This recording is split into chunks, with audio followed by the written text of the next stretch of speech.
नमस्कार। आज के इस एक्सप्लेनर में हम सीधे एक ऐसी घटना पर बात करेंगे जिसने पूरे देश को झकझोर कर रख दिया था।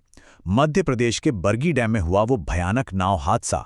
आज हम उसकी पूरी टाइमलाइन और उसके पीछे की दर्दनाक सच्चाई को डिकोड करने वाले हैं। ये कहानी शुरू होती है 30 अप्रैल 2026 की उस तूफानी शाम से। नर्मदा नदी पर लोग एक आम सी रिलैक्सिंग क्रूज यात्रा का मजा लेने गए थे, लेकिन किसी ने सपने में भी नहीं सोचा था कि ये पल भर में एक भयानक और जानलेवा दुस्वप्न में बदल जाएगा। और इस पूरी त्रासदी का जो सबसे ज्यादा दिल तोड़ने वाला हिस्सा था ना, वो तब सामने आया जब गोताखोरों को डूबे हुए कैबिन में मरीना मैसी और उनके 4 साल के छोटे से बेटे त्रिशान का शव मिला।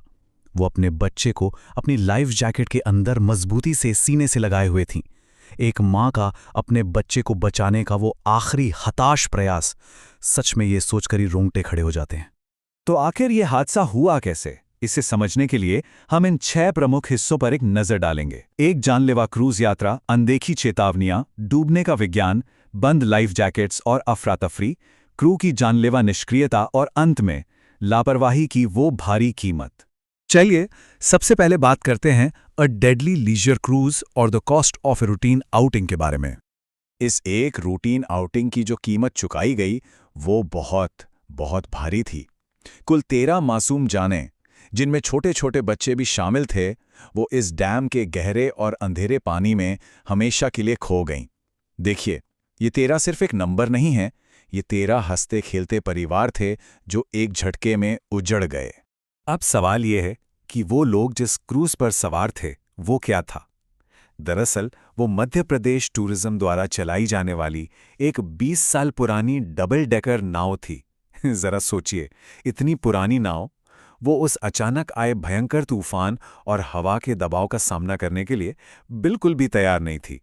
इसके बाद आता है हमारा अगला सेक्शन, इग्नोर्ड वार्निंग्स, यानी a disaster waiting to happen. इस चार्ट को जरा ध्यान से देखते हैं। सुरक्षा मानकों और असलियत के बीच का जो अंतर है वो सच में हैरान करने वाला है। आमतौर पर हवा की गति की लिमिट 25 से 30 किलोमीटर प्रति घंटा होती है, लेकिन उस दिन हवा की रफ्तार 70 से 75 किलोमीटर प्रति घंटा थी। प्रशासन के पास मौसम विभाग का बिल्कुल स्पष्ट ऑरेंज अलर्ट था, जिसे पूरी तरह से नजरअंदाज कर दिया गया और नाव को उस खतरनाक मौसम में भी पानी में उतार दिया गया। और मौसम की इस चेतावनी को अनदेखा करने के साथ साथ एक और भयानक गलती हुई। नाव पर क्षमता से कहीं ज्यादा लोग सवार थे, कुल 43 यात्री, जबकि सीसीटीवी और टिकट के रिकॉर्ड साफ बताते हैं कि नाव में सिर्फ 29 लोगों के ही बैठने की अनुमति थी। इस ओवरलोडिंग ने खतरे को कई गुना बढ़ा दिया था। अब बढ़ते हैं तीसरे हिस्से की तरफ, the mechanics of sinking, the free surface effect. जैसे ही वो तूफान आया, वहां एक जानलेवा चेन रिएक्शन शुरू हो गया। हुआ ये कि यात्री घबराकर ऊपरी डेक की तरफ भागने लगे। इसकी वजह से उस 18 टन भारी नाव का जो गुरुत्वाकर्षण का केंद्र था, यानी सेंटर ऑफ ग्रेविटी, वो पूरी तरह से शिफ्ट हो गया। इसके तुरंत बाद नाव एक तरफ खतरनाक रूप से झुक गई और नीचे की खिड़कियों से बहुत तेजी से पानी अंदर भरने लगा। समुद्री विज्ञान में इसे ही फ्री सरफेस इफेक्ट कहा जाता है। ये एक ऐसा सिद्धांत है जहां चलायमान वजन, इस मामले में घबराए हुए यात्री, उनके एक तरफ जाने से नाव का संतुलन पूरी तरह बिगड़ जाता है और इसी वजह से वो क्रूज इतना ज्यादा पलट गया कि निचले केबिन में पानी भरता चला गया और उसे डूबने से रोका ही नहीं जा सका। अब हम इस एक्सप्लेनर के सबसे डराने वाले हिस्से पर आते हैं, लॉक्ड जैकेट्स एंड केओस, यानी अ कंप्लीट सेफ्टी कोलैप्स। जो लोग इस हादसे में बाल बाल बचे, उनके बयान एक बेहद खौफनाक तस्वीर पेश करते हैं।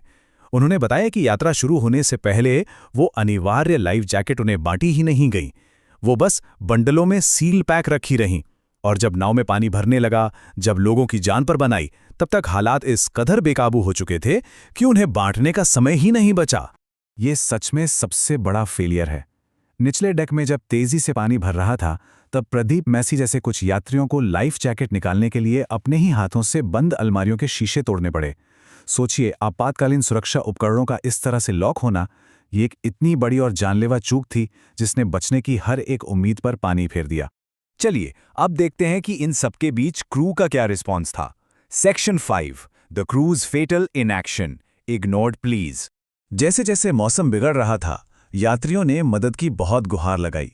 जीवित बचे एक शख्स के शब्दों में कहें तो उन्होंने ऑपरेटर से बार बार किनारे पर लौटने की मिन्नतें की, लेकिन उस ऑपरेटर ने एक नहीं सुनी।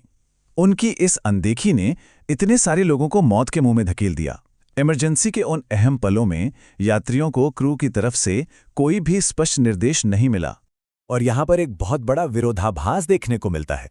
एक तरफ वो आधिकारिक क्रू मेंबर थे जिन्हें लोगों को बचाना चाहिए था, लेकिन उन्होंने यात्रियों को उनके हाल पर छोड़ दिया।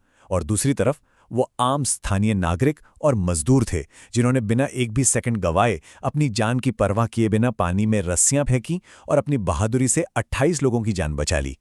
एक बात और, सरकारी रेस्क्यू टीम का जो रिस्पॉन्स था उसमें भी 25 मिनट की जानलेवा देरी हुई, और इसका कारण जानकर शायद किसी को भी गुस्सा आ जाए। उनका मुख्य रेस्क्यू वाहन स्टार्ट ही नहीं हुआ। ये 25 मिनट का समय उस गहरे पानी में डूब रहे कई लोगों के लिए जीवन और मृत्यु के बीच का अंतर साबित हुआ।